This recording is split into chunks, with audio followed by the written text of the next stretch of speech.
கடவுளே அஜித்தே சமீப காலமாக பெரிய அளவில் வைரலாகி கொண்டிருக்கும் கோஷம். இதை அஜித் ரசிகர்கள் மட்டும்தான் சொல்கிறார்களா என்று கேட்டால் அது சந்தேகம்தான். சும்மா ஜாலிக்காக போற போக்கில் அஜித் ரசிகர்கள் இல்லாதவர்களும் இதை சொல்லிக் கொண்டிருக்கிறார்கள். ரசிகர்கள் ஆரம்பித்தது அஜித் நடித்த விடாமுயற்சி படம் வரைக்கும் வந்துவிட்டது.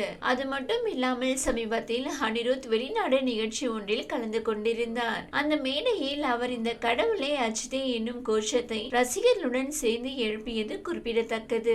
இது வைரல் ஆக்கி கொண்டிருக்கிறது என்பது நம் எல்லோருக்கும் தெரியும். ஆனால் எங்கே ஆரம்பித்தது என்பது ஒரு சிலருக்கு தெரிந்திருக்க வாய்ப்பில்லை. சில மாதங்களுக்கு முன்பு அஜித் ரசிகர்கள் ஒரு ஹோட்டலில் சாப்பிட சென்றிருக்கிறார்கள். அப்போது பரோட்டா மாஸ்டர் கொத்து பரோட்டாவை செய்யும் போது வரும் சத்தத்திற்கு ஏற்ப முதலில் அஜித்தே என்று ஆரம்பித்து பின்னர் கடவுளே அஜித்தே என சத்தமிட ஆரம்பித்தார்கள். இந்த வீடியோ பெரிய அளவில் வைரலானது. இதை தொடர்ந்து எந்த பக்கம் பார்த்தாலும் இந்த கோஷம் எழுந்து கொண்டே இருந்தது. தமிழக வெற்றி கழகம் கட்சி மாநாடு, பெரிய தியேட்டர்கள், மால்கள், அரசியல் தலைவர்கள் கூடும் கூட்டங்கள் என எல்லா இடத்திலும் கோஷம் எழுப்ப ஆரம்பித்தார்கள். ஒரு சின்ன வீடியோவாக ஆரம்பித்து வெளிநாட்டில் நடக்கும் பாட்டு கான்செர்ட் வரைக்கும் இது வைரலானது.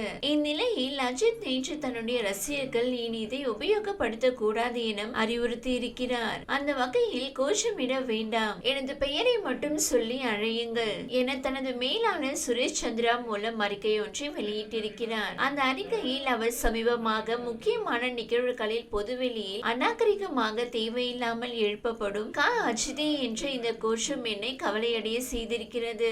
எனது பெயரை தவிர்த்து என் பெயருடன் வேறு எந்த முன்னோட்டும் சேர்த்து அழைக்கப்படுவதில் நான் துளியும் உடன்படவில்லை. எனது பெயரில் மட்டுமே நான் அழைக்கப்பட வேண்டும் என விரும்புகிறேன். எனவே பொது இடங்களிலும் மக்கள் அதிகம் கூடும் இடங்களிலும் அசௌகரியத்தை ஏற்படுத்தும் இந்த செயலை நிறுத்துவதற்கு உங்கள் ஒத்துழைப்பை நான் அன்புடன் வேண்டுகிறேன். என்னுடைய இந்த கோரிக்கைக்கு உடனடியாக மதிப்பு கொடுப்பீர்கள் என்று நம்புகிறேன். யாரையும் புண்படுத்தாமல் கடினமாக உழைத்து உங்கள் குடும்பத்தை கவனித்துக் கொள்ளுங்கள் மற்றும் சட்டத்தை மதிக்கும் குடிமக்களாக இருங்கள். உங்களுக்கும் உங்கள் குடும்பத்தினருக்கும் அழகான வாழ்க்கை அமைய வாழ்த்துக்கள். வாழ மற்றும் வாழவிடு.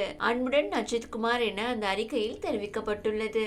எப்படி பார்த்தாலும் விடாமுயற்சி படத்தின் தீம் சாங் இதுதான். அஜித்தின் அறிக்கைக்கு பிறகு இந்த பாடல் நீக்கப்படுமா அல்லது படத்தில் இருக்குமா என தெரியவில்லை. ஒருவேளை இந்த பாடல் அந்த படத்தில் இருந்தால் கண்டிப்பாக மீண்டும் கடவுளே அஜித்தை வைரலாக்கும் என்பதில் எந்த சந்தேகமும் இல்லை.